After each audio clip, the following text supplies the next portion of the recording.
नीतीश सरकार ने तीसरी बार तुगलकी फरमान जारी की है।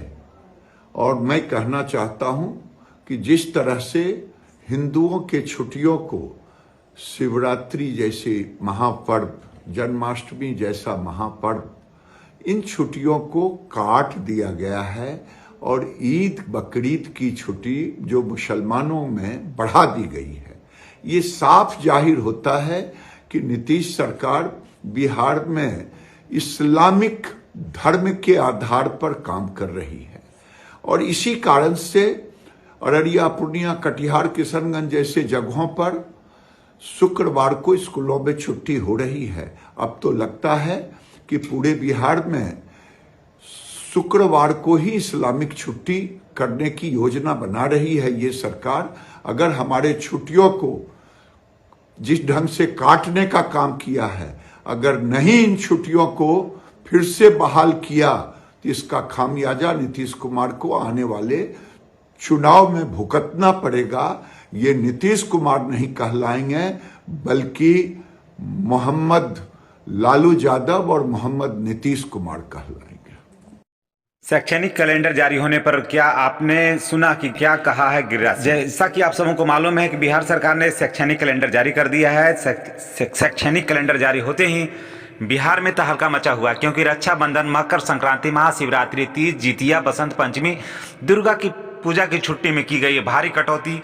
जैसा कि आप सबों को भी मालूम है कि गर्मी की छुट्टी में विद्यालय बंद रहता था, लेकिन इस बार विद्यालय बिल्कुल खुला रहेगा गर्मी की छुट्टी में, क्योंकि शिक्षक और जो प्रधानाध्यापक होंगे वो विद्यालय आएंगे, लेकिन बच्चों की छुट्टी होगी और शिक्षक और प्रधानाध्यापक गर्मी में आकर के अपनी हाजिरी बनाएंगे और स्कूल में बैठेंगे। अब आप सोच सकते हैं कि गर्मी की छुट्टी में ये लोग क्या करेंगे आकर के। तो इस तरह के पूरे बिहार में घमासान मचा हुआ है। और आप जानते हैं कि क्या कहे हैं बिहार के मशहूर बीजेपी लीडर सम्राट चौधरी ने। देखिए, पूरी तरह बिहार में तुगलकी सरकार चल रही है, तानाशाह सरकार चल रही है, लालू जी के दबाव में सरकार चल रही है। और जब लालू जी के दबाव में होगा तो तुष्टीकरण होगा ही। और नीतीश बाबू पहले भी कई बार इनको वापस लेना पड़ा भाजपा के प्रेशर में, आगे भी इनको लेना पड़ेगा। सनातन को नजरअंदाज नहीं कर सकते। बिहार की आबादी का लगभग 83% सनातन धर्म के लोग रहते हैं, इनको अनादर नहीं कर सकते हैं। इसलिए बिहार की जनता की भावना को देखते हुए सरकार को वापस भी लेना चाहिए और नहीं तो वापस लेना ही पड़ेगा। जब से के पाठक ने अपना कमान संभाला है शिक्षा विभाग में, अपर सचिव बने हैं, तब से नित्य नए कानून, नए लेटर जो बनता है, निकल रहा है, उसे बिहार सरकार की बहुत किरकिरी हो रही है।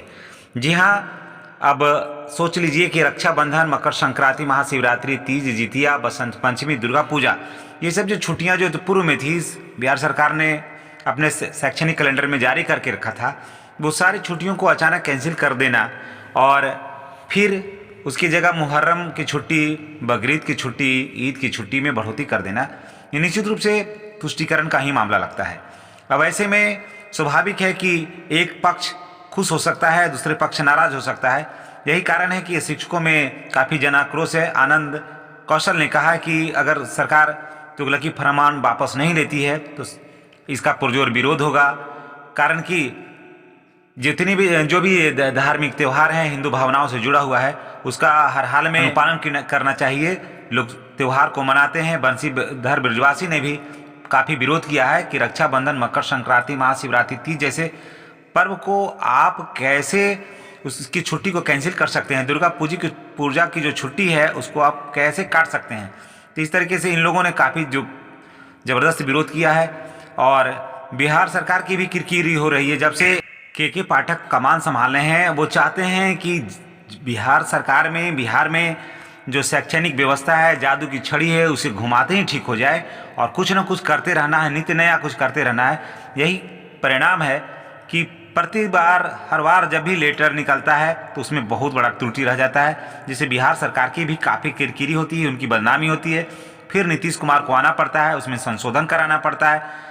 तो यहाँ पर के पाठक का भी इमेज गिरता है, उनका भी इमेज इसमें जाता है। तो ऐसा कोई भी आदेश नहीं देना चाहिए जिससे कि आपको पुनः फिर वापस लेना पड़े। इस संबंध में भवन निर्माण मंत्री अशोक चौधरी से जब बात हुई तो उन्होंने कहा है कि अभी मुख्यमंत्री के संज्ञान में ये बात अभी नहीं आई है। मुख्यमंत्री पूर्व में भी लेटर निकला था तो मुख्यमंत्री ने अपने स्तर से इसका अवलोकन करके इसमें सुधार किया था, और इस बार भी अगर लेटर निकला है प्रधान सचिव के माध्यम से तो इसमें लेटर को देखेंगे, इसका अवलोकन करेंगे, उसके बाद इसमें फिर सुधार होगा।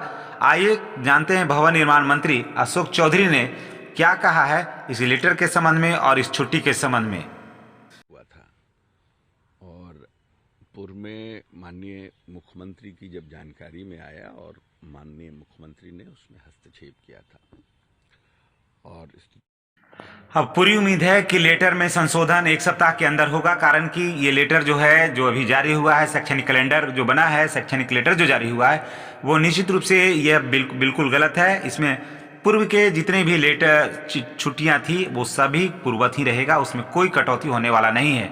इन्हीं बातों के साथ मैं आपसे विदा लेता हूं। अगर आप मेरे चैनल पर नए हैं तो आपसे गुजारिश है कि कृपया चैनल को सब्सक्राइब कर दें और बेल आइकन को दबा दें। इन्हीं बातों के साथ मैं आपसे विदा लेता हूं। अगले वीडियो में आपसे पुनः मुलाकात होगी। धन्यवाद।